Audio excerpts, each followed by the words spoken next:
So லைஃப்ல settle ஆகுறதுன்னா என்னங்க? பலரும் இன்னைக்கு சொல்லுவாங்க இல்லையா, லைஃப்ல செட்டில் ஆகணும், செட்டில் ஆகணும். அதற்கப்புறம் தான் எல்லாமே. அதுக்கப்புறம் தான் பள்ளி, தொழுகை, மார்க்க கல்வி எல்லாம்ன்றா சொல்லுவாங்க இல்லைங்களா? ஸோ இத எப்படி சரியாக புரிஞ்சுக்கொள்றதுன்னு பார்த்தீங்கன்னா, செட்டில்னா என்னன்னு ஃபர்ஸ்ட்டு பார்க்கணுங்க. பல பேருக்கு லைஃப்ல செட்டில் ஆகணும்னா நல்ல ஜாப் ஒண்ணு எடுக்கணும், பெரிய வீடு ஒண்ணு கட்டணும், கார் வாங்கணும், பேங்க் பேலன்ஸ் வச்சுக்கணும். இதுதான் செட்டில்டு லைஃப்ன்னு நெனைக்கிறாங்க. ஆனா ஒரு அஹ்லு சுன்னா உடைய பார்வையில இது முழுமையான செட்டில்டே கிடையாது. உண்மையான செட்டில்டு ஆவறதுன்னா என்னன்னு பார்த்தீங்கன்னா, தீன் அடிப்படையில அல்லாஹ் சுப்ஹானஹு வ தஆலா சொல்றான், அல்லாஹ்வை பயந்து நடப்பவருக்கு அல்லாஹ் என்ன செய்வான்? பல வழிகளை ஏற்படுத்துவான். அவன் எதிர்பார்க்காத இடத்திலிருந்து ரிஸ்கை அவனுக்கு அளிப்பான் என்று அல்லாஹ் சொல்றான். சூரத்து தலாக் உடைய 2வதுலேருந்து 3வது ஆயத் படிச்சு பாருங்க. ஸோ இதுதான் லைஃப்ல ரியலா செட்டில் ஆவுறது. ரியலா லைஃப்ல செட்டில் ஆகுதுன்னா அவனுடைய தவ்ஹீத் சரியா இருக்கணும். அக்கீதா சுத்தமா இருக்கணும். சுன்னாவை ஃபாலோ பண்ணக்கூடியவனா இருக்கணும். ஹலாலான ஒரு வாழ்க்கையை வாழக்கூடியவனாக இருக்கணும். இதுதான் உண்மையிலே லைஃப்ல செட்டில்டு ஆவுறது என்பது அர்த்தம். இப்ப சொன்ன இந்த 4ம் சரியாக இருக்கணும் அவ்வளவு. ஸோ துனியால செட்டில்டு ஆவுறது என்பது ஒரு மாயை. இன்னைக்கு உங்களுக்கு செட்டில் ஆவுறது போல தெரியலாம். நாளைக்கே உங்களுடைய பிசினஸ் காலியாகி நிறைய பேர் நடு ரோடுக்கு வந்த கதைலாம் இருக்கு. இன்னைக்கு ஒரு மல்டி மில்லியனியரா இருப்பாரு. ஆனா உச்சக்கட்ட டிப்ரெஷன்ல இருப்பாரு, சூசைட் பண்ணிக்குவார். ஃபேமஸ் ஆனவரா இருப்பார், இன்ஃப்ளூயன்சரா இருப்பார். ஆனா உள்ளம் எம்ப்டியா இருக்கும், வெறுமையா இருக்கும். எல்லாம் இருந்தாலும் நிம்மதி இருக்காது. நபி ஸல்லல்லாஹு அலைஹி வஸல்லம் சொன்னாங்க, இந்த துன்யா வந்து ஒரு மூமினுக்கு சிறைச்சாலை, காஃபிருக்கு சொர்க்கம் என்று சொன்னாங்க. இதனுடைய அர்த்தம் என்னன்னா, துன்யா மட்டுமே உங்களுடைய ஃபைனல் டெஸ்டினேஷன் கிடையாது. அது தெரிஞ்சுக்கோங்க. அல்லாஹ்வுடைய திருப்தியை நீங்க பெற்று விட்டீங்கன்னா, அதுதான் உண்மையான வெற்றி. உங்களுடைய சேலரியோ, ஸ்டேட்டஸோ, சோஷியல் மீடியா ஃபேமோ கிடையாது வெற்றி. 25 வயசுல கூட நீங்க செட்டில் ஆகலாம். 40 வயசுல கூட செட்டில் ஆகலாம். ஆனா, கபர்ல நீங்க செட்டில் ஆக போறீங்களே, அதை யோசிங்க. மறுமை வாழ்க்கை சேஃபா என்பதை யோசிங்க. அதுதான் உண்மையான கொஸ்டின். ஸோ துன்யால செட்டில் ஆகிறது என்பது ஒரு மாயை, டெம்பரவரி தான். ஆகிரத்துல செட்டில் ஆகிறது தான் பர்மனன்ட். அதுக்கான வழிகளை நம்ம பார்க்கணும். ஸோ மறுமையுடைய விஷயத்துல பல பேர் போட்டி போடுறதே இல்லைங்க. நன்மைகள் விஷயத்துல, நல்ல அறங்கள் விஷயத்துல போட்டி போடுறதெல்லாம் இந்த துனியாவோட விஷயத்துல தான். அவன் கார் வாங்கிட்டானா நான் வாங்கணும், பக்கத்து வீட்டுக்காரன் வீடு கட்டிட்டானா இஎம்ஐ போட்டாவது வீடு கட்டிடணும். துனியாவை நம்ம யூஸ் பண்ணிக்கலாம். ஆனா தீனை படிப்படியா பில்ட் பண்ணணும். லைஃப்ல செட்டில் ஆகணும்னா அல்லாஹ் கிட்ட ஃபர்ஸ்ட் செட்டில்டு ஆகணும். ஸோ அல்லாஹ் கிட்ட செட்டில்டு ஆகுறதுன்னா என்னங்க? அதனுடைய உண்மையான அர்த்தம் என்ன? செட்டில் ஆவது என்பது நம்ம யூஸ் பண்ற ஒரு ஸ்லாங், ஒரு மொழி. இஸ்லாம் அதுக்கு அதுல இஸ்லாம்ல அதற்கு ஈக்குவலண்டான விஷயங்கள், பதங்கள் என்னன்னு பார்த்தீங்கன்னா, அல்லாஹ்வுடனான ஒரு நிம்மதியான ஏற்றுக்கொள்ளப்பட்ட ஒரு வாழ்க்கையை வாழ்றது. அல்லாஹ்வின் பால் திருப்தி கொள்வது. அவன் எதை கொடுத்தானோ அதை கொண்டு. ஸோ அல்லாஹ்வுடன் செட்டில்டு ஆவறதுன்னா, தௌஹீத் சரியா இருக்கணும். துவா யாரிடமும் கேட்காம அல்லாஹ்கிட்ட மட்டும் கேட்கணும். ஷிர்க்க அவாய்ட் பண்றோமான்னு பார்க்கணும். அல்லாஹ் சொல்றான், நான் மனிதர்களையும், ஜின்களையும் என்னை வணங்குவதற்காக தான் படைச்சேன்னு சொல்றான். சூரத்து தாரியாத்துல.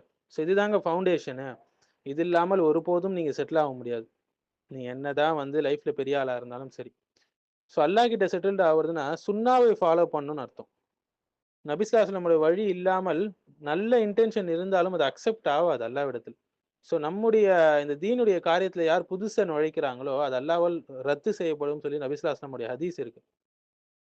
மேலும் அல்லாஹ் கிட்ட செட்டில்டு ஆகுறதுதான் 3வது விஷயம் வந்து, உள்ளம் வந்து சுத்தமாக இருக்கணும். உள்ளம் பீஸ்ஃபுல்லா ஆகணும். ஒரு சக்கீனத் நம்ம கிட்ட இருக்கணும். அல்லாஹ் சுப்ஹானஹு வ தஆலா சொல்றான், அல்லாஹ்வை நினைவு கூர்வதால் தான் உள்ளங்கள் அமைதியாகுதுன்னு சொல்லி சொல்றான். 13வது அத்தியாயம் 28வது வசனம். அடுத்து அல்லாஹ்வுடன் செட்டில்டு, அல்லாஹ் கிட்ட செட்டில்டு ஆகுறதுன்னா ஹலாலான வாழ்க்கை அவர்ட்ட இருக்கணும். நீ ஏர்ன் பண்றது ஹலாலா, ஹராமா என்கிற கேள்வி எப்பவுமே உங்க உள்ளத்துல இருக்கணும். ஹராமான இன்கமா இருந்தா நம்முடைய துவாக்கள் கூட அக்செப்ட் ஆகாது. மேலும் அல்லாஹ்வுடன் செட்டில் ஆவது, அல்லாஹ் கிட்ட செட்டில்டு ஆகுறதுன்னா, மறுமைக்கு நீங்க தயாரா இருக்கணும். உங்க தொழுகை சரியா இருக்கா? பாவத்தை விடுறோமா? தௌபா அதிகமா செய்றோமா? ஸோ உண்மையான செட்டில்மெண்ட் என்பது வந்து கபூர்லயும், ஆகிரத்திலும் நிம்மதியான வாழ்க்கை வாழ்றது தான் உண்மையான செட்டில்மெண்ட். மாறாக இந்த துன்யால சந்தோஷமா, சுகபோகமா வாழ்றது அல்ல உண்மையான செட்டில்மெண்ட். அது இன்னைக்கு இருக்கும், நாளைக்கு போயிடும். பலருக்கு அப்படிதான் போயிருக்கு, நம்ம பார்க்குறோம் இல்லைங்களா? மிகப்பெரிய மல்டி மில்லியனரா இருப்பார். ஒரு திடீர்னு ஒரு எர்த்குவேக் வரும். அவருடைய பிசினஸ் எல்லாமே படுத்துரும். டோட்டலா என்ன செய்வாரு? ரொட்டிக்காக லைன்ல நின்னுட்டு இருப்பாரு. நம்ம இது போன பல நாடுகள்ல நடந்தத பார்க்கலாம். துன்யால நீங்க செட்டில்டு போல தெரியலாம். உங்களுடைய துன்யாவுக்கான எல்லா காரியங்களும் வரும்போது. ஆனா ஒரு இழப்பு தான் அது, உங்ககிட்ட தீன் இல்ல என்றால். ஸோ அல்லாஹ் கிட்ட செட்டில்டு ஆவுறது என்றால், சிம்பிளான 4 விஷயங்க. அல்லாஹ் உங்களை பொருந்திக் கொள்ளணும். உங்களுடைய பாவங்கள் மன்னிக்கப்பட்டிருக்கணும். உங்களுடைய கல்பு நிம்மதியா இருக்கணும். உங்களுடைய முடிவு சிறந்ததாக இருக்கணும். இதெல்லாம் இருந்தா தான் அல்லாஹ் கிட்ட நீங்க செட்டில் ஆயிட்டீங்கன்னு அர்த்தம். இதற்கு நம்மளுடைய அமல்களை நம்ம அதுக்கு ஏத்த மாரி, மறுமைக்கு ஏத்த மாரி தயார் செய்யணும். நீங்க துனியால செட்டில்ட் ஆனீங்கன்னா மக்கள் கிட்ட உங்களுக்கு ஒரு நல்ல மதிப்பு கிடைக்கும். ஆனா அல்லாஹ் கிட்ட செட்டில்ட் ஆனாதான் மறுமையில ஜன்னத் கிடைக்கும், சொர்க்கம் கிடைக்கும். நம்ம வீடுகள்ல பார்க்கலாம் இல்லைங்களா? பொதுவாக அவன் பாரு வாழ்க்கையில எப்படி முன்னேறிட்டான் பாரு, நீ பாரு இன்னும் இப்படியே கிடக்குற பாரு. பலமுறை கேட்டிருப்போம் இந்த டயலாக் இல்லைங்களா? ஸோ வாழ்க்கையில முன்னேற்றம் என்றால் என்னங்க? ஃபர்ஸ்ட் அதை நம்ம புரிஞ்சுக்கணும் சரியா. வாழ்க்கையில முன்னேற்றம் என்றால் துன்யால மட்டும் முன்னேறது கிடையாது. வாழ்க்கையில முன்னேற்றம் என்பது தீன்ல முன்னேறது தான் வாழ்க்கையுடைய உண்மையான முன்னேற்றம் என்பது. அதுதான் உண்மையான வெற்றி. இன்னைக்கு யார்கிட்ட வேணா கேட்டு பாருங்க, நான் வாழ்க்கையில முன்னேறணும் ஆசைப்படுறேங்க, என்ன செய்யணும்னு யார்கிட்ட வேணா கேட்டு பாருங்க. மார்க்க கல்வி இல்லாதவர்கள் என்ன சொல்லுவாங்கன்னா, நல்ல ஒரு ஜாப் ஒன்று எடுக்கணும், நீ பெரிய ஒரு வீடு ஒன்று கட்டணும், நீ வாடகை வீட்டுலாம் இருக்க முடியாது, ஒரு கார் இருக்கணும், பேங்க் பேலன்ஸ் இவ்வளோ இருக்கணும், ஸ்டேட்டஸ் இருக்கணும் அப்படின்னு சொல்லி உளருவாங்க. ஆனால் அவங்களுக்கு ஒரு கேள்வி, சரிங்க நீங்க சொல்ற இது எல்லாமே நம்ம கிட்ட இருக்குன்னு வச்சுப்போம், இல்லை அதை நம்ம எதிர்காலத்தில் அதை அடைவோம்னு வச்சுக்குவோம் இன்ஷா அல்லாஹ். மனசுக்கு அது நிம்மதியை தருமா அப்படின்னு சொல்லி திரும்பி அவங்களுக்கு கேள்வி கேளுங்க. அல் குர்ஆன் என்ன சொல்லுகிறது பாருங்க, அல்லாஹுடைய நினைவுல தான், திக்ர்ல தான் இதயங்கள் அமைதி பெறும் என்று அல்லாஹ் சொல்றான். 13வது அத்தியாயம் 28வது வசனம். ஸோ உலகமே சொல்லும், முன்னேறலையா இன்னும், அவனை பாரு இவனை பாரு, உன் ஃப்ரெண்டை பாரு எந்த பொசிஷன்ல இருக்கான் பாரு, வீடு கட்டிட்டான் பாரு, அது பார் இது பார், நீ வாடகை வீட்டில் இருப்ப, எவ்வளவோ சொல்லுவாங்க. இது எல்லாம் ஒரு மாயைங்க. ஸோ உலகத்துடைய துன்யா ரீதியான ஒரு டெஃபினிஷன், சம்பாதிக்கத்தான் வெற்றி, வெளிநாட்டுக்கு போய் சம்பாதிக்கத்தான் வெற்றி, புகழை அடைஞ்சிட அதுதான் வெற்றி, இது எதுவுமே வெற்றி கிடையாதுங்க. இந்த உலக வாழ்க்கை என்பது ஒரு வீணும் விளையாட்டும் தான், ஒரு பொழுதுபோக்கு தான். அல்லாஹ் சுப்ஹானஹு வ தஆலா அதை அல் குர்ஆன்ல சொல்றான் பல வசனங்கள்ல.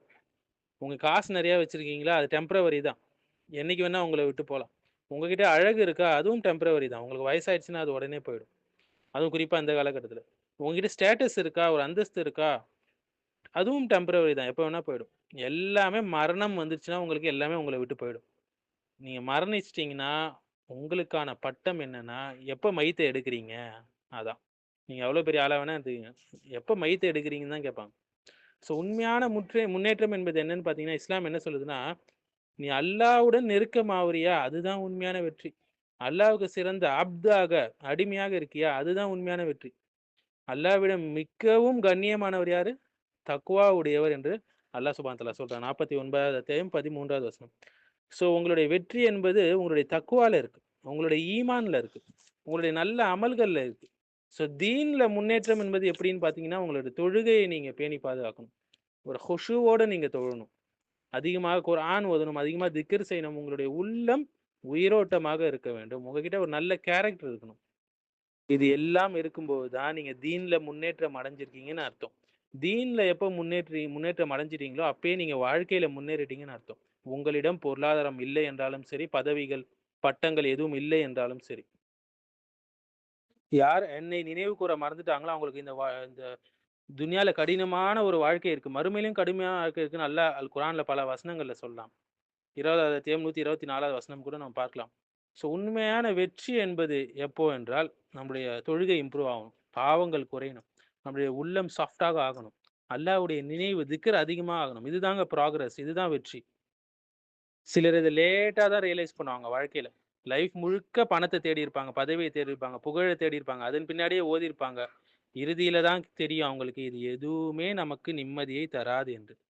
ஒரு சில தற்காலிகமான சந்தோஷங்களை அவங்களுக்கு தருமே தவிர நிம்மதி தராது. ஆனால் தான் பெரும் பெரும் பணக்காரர்களை நீங்க பார்க்கலாம், நைட்ல படுத்தா தூக்கம் வராது. அவங்க கிட்ட சந்தோஷங்கள் இருக்கும், ஆனா அவங்க கிட்ட நிம்மதி இருக்காது. ஏன்னா நிம்மதின்றது அல்லாஹ் ஸ்பெசிஃபிக்கா தான் விருப்பப்படக்கூடிய அடியார்களுக்கு, தன்னை நினைவு கூறக்கூடிய அடியார்களுக்கு ஸ்பெஷலா கொடுக்கக்கூடிய கிஃப்ட் தான் இந்த நிம்மதி என்பது. ஸோ உலகமே உங்களை சொல்லும், நிறைய சம்பாரி, நிறைய என்ஜாய் பண்ணணும். இஸ்லாம் உங்களுக்கு சொல்லுது, நீ சம்பாரி பிரச்சனை இல்லை, ஆனா அதே நேரத்தில் அல்லாஹ்வை மறந்து விடாதே, உன்னோட இபாதத்தை அதிகப்படுத்து, அதுதான் உண்மையான வெற்றி. ஸோ வாழ்க்கையில முன்னேற்றம் என்பது நீ எவ்வளவு சம்பாதிக்கிற என்பது மட்டும் அல்லங்க, நீ அல்லாஹ்வுக்கு எவ்வளவுக்கு அருகில இருக்கிற என்பதுதான். சிலர் வருவாங்க இல்லைங்களா, உடனே சொல்லுவாங்க, துன்யாவையும் தீனையும் பேலன்ஸ் பண்ண கத்துக்கணுங்க அப்படின்னு சொல்லுவாங்க இல்லைங்களா. பலர் இதை சொல்லுவாங்க இன்னைக்கு. ஆனால் உண்மை என்னன்னா, இஸ்லாம்ல ப்ரியாரிட்டி தான் இருக்கு பேலன்ஸ் என்பதை விட. பேலன்ஸ்னா என்ன, 50% துன்யா 50% தீன், இது இஸ்லாமே கிடையாதுங்க. இஸ்லாம் என்ன சொல்லுது, தீனுக்கு முன்னுரிமை கொடு, முதன்மை தீனுக்கு தான், ப்ரியாரிட்டி அதுக்கு தான். துன்யா என்பது ஒரு டூல், கருவி, அவ்வளவுதான். அதாவது நீ ஒர்க் பண்ணு, ஏர்ன் பண்ணு, சந்தோஷமா வாழு, ஆனா அல்லாவின் பாதையில் அதை செலவு செய். அல்லாவுடைய நினைவிலிருந்து தூரம் ஆயிடாது. துனியாவில் நம்ம எது செய்தாலும் பணத்தை சம்பாதிக்கிறோமா, அது அல்லாவை திருப்திப்படுத்துறதுக்காக இருக்கணும். நம்மளும் சந்தோஷமாக இருந்து கொள்ளலாம். உன்னோட கரியர் வந்து தேடுறியா நீ, அது அல்லாவை திருப்திப்படுத்தக்கூடிய கரியராக அது இருக்கணும். ஸோ ரியாலிட்டி என்னன்னு சொல்லி பார்த்தீங்கன்னா, பேலன்ஸ் இல்லைங்க. ப்ரியாரிட்டி தான் நம்ம வந்து முக்கியத்துவப்படுத்தணும். இந்த பேலன்ஸ் பண்ணணும் இந்த மைண்ட் செட்டில் என்ன செய்கிறாங்க, தொழுகையை காம்ப்ரமைஸ் பண்ணுறாங்க, தீனை 2வது இடத்துக்கு தள்ளிடுறாங்க, துனியாவை முதல் இடத்துக்கு கொண்டு வந்துடுறாங்க. இதனால ஸ்லோவாக அவங்களுடைய தீன் வீக் ஆகிட்டே போகும். ஆனால் கரெக்டான மைண்ட் செட் எதுன்னு பார்த்தீங்கன்னா, தொழுகை ஃபஸ்ட்டு, ஹலாலான வாழ்க்கை ஃபஸ்ட்டு, அல்லா தான் ஃபஸ்ட்டு. பிறகு தான் வந்து அதை தொடர்ந்து துனியா உங்களை தேடி வரும். நீங்கள் ஓடி போனாலும் உங்களை தேடி வரும். ஒரு முஸ்லீம் ஃபஜ்ரை மிஸ் பண்ணி காலையில் எழுந்து ஆனால் ஜாபுக்கு போகிறான், வேலைக்கு போகிறான்னா அது பேலன்ஸ் கிடையாது. அது வந்து லாஸ், அது வந்து நஷ்டம். ஸோ தீனும் துனியாவும் சமநிலை என்பது இல்லை. தீன் மேலே இருக்கணும், துனியா கீழே இருக்கணும். எப்போ உங்களுடைய தீன் உங்களை லீட் பண்ணுதோ அப்போதான் உங்களுடைய துனியா கரெக்ட் ஆகும். ஸோ பலர் வந்து இந்த பேலன்ஸ் என்ற வார்த்தையை குழப்பிக்கிறாங்க. அப்போ பேலன்ஸே பண்ண முடியாதா அப்படின்ற மாதிரி கேட்குறாங்க. பேலன்ஸ் என்ற வார்த்தையை நீங்கள் தவறாக புரிஞ்சிங்கன்னா ஒருபோதும் உங்களால் பேலன்ஸ் பண்ண முடியாது. சரியான அர்த்தத்தில் பேலன்ஸ் என்பதற்கான மீனிங்கை நீங்கள் புரிஞ்சுக்கிட்டீங்கன்னா அப்போ வந்து என்ன செய்ய முடியும், உங்களால் பேலன்ஸ் பண்ண முடியும். புரியலைங்களா? அதாவது ப்ரியாரிட்டி பேஸ்டு பேலன்ஸ் உங்ககிட்ட இருக்கணும். இதுதான் சரியான பேலன்ஸ். அது என்ன ப்ரியாரிட்டி பேஸ்டு பேலன்ஸ்னா, தவறான பேலன்ஸ் என்பது என்ன, நம்ம விளங்கி வச்சுக்கிறோம் பாருங்க. தீன் 50%, துனியா 50%. இது வந்து இம்பாசிபிளானது, டேஞ்சரஸ் ஆனது. ஏன்னா துனியா எப்போதும் டாமினேட் பண்ணும். இந்த மைண்ட் செட் உங்களுக்கு இருந்தால் 50% 50%. ஸோ சரியான பேலன்ஸ் என்பது தெரியுங்களா, ப்ரியாரிட்டி பேஸ்டு பேலன்ஸ். அதாவது உங்களுடைய தீன் தான் உங்களுடைய ஃபவுண்டேஷன், அடித்தளமாக இருக்கும். துன்யா வந்து ஒரு டூலாக மட்டும்தான் இருக்கணும், ஒரு கருவியாக மட்டும்தான் இருக்கணும். இதுதான் உண்மையான பேலன்ஸ். அந்த வார்த்தைக்கான அர்த்தம் இதுதான். அதாவது ஆகிரத்தை தேடு, துன்யாவை மறந்துடாது. துன்யாவை வந்து உன்னுடைய கையில் இருக்கணும், மறுமை தான் உன்னுடைய உள்ளத்தில் இருக்கணும். இல்லைங்களா? இவன் இப்னுல் கைம் அழகாக சொல்லுவாங்க இது. நம்ம பொருளாதாரத்தை தேடலாம், தப்பு இல்லை. ஆனால் தீன் வந்து உங்கள் உள்ளத்தில் இருக்கணும், துன்யா வந்து உங்கள் கையில் இருக்கணும். உள்ளத்தில் இருக்கிறத ஒருபோதும் நீங்கள் விட்டுறக்கூடாது. ஆனால் உங்கள் கையில் இருக்கிற அந்த துன்யாவை, உங்கள் தீனுக்கு பிரச்சனை வருதுன்னா அப்போ விட்டுடலாம், அதை விட்டுடலாம். ஸோ இதில் கவனிக்க வேண்டிய விஷயம் என்னென்னா, ஆகிரத் தான் ஃபஸ்ட்டு, துன்யா செகண்ட்ரிங்க. அதாவது பேலன்ஸ் என்றால் என்னென்னா, கரெக்ட் ஆர்டரில் இருக்கிறது தான் பேலன்ஸ். ஒரு முஸ்லீம் தொழுகையை மிஸ் பண்ண மாட்டான், ஹலாலான ஜாபை பேணுவான், ஃபேமிலியையும் கவனிப்பான். இதுதான் ரியல் பேலன்ஸ். ஸோ பேலன்ஸ் என்றால் சமமாக வைப்பதில்லை, சரியான இடத்தில் வைப்பது. ஸோ தீன் துன்யான்னு வரும்போது, தீன் உங்களுக்கு முன்னாடி இருந்தால் அது பேலன்ஸ், சரியான பேலன்ஸ். துன்யா உங்களுக்கு தீனுக்கு முன்னாடி இருக்கா, அது வந்து லாஸ், பேலன்ஸ் கிடையாது, அது வந்து நஷ்டம்.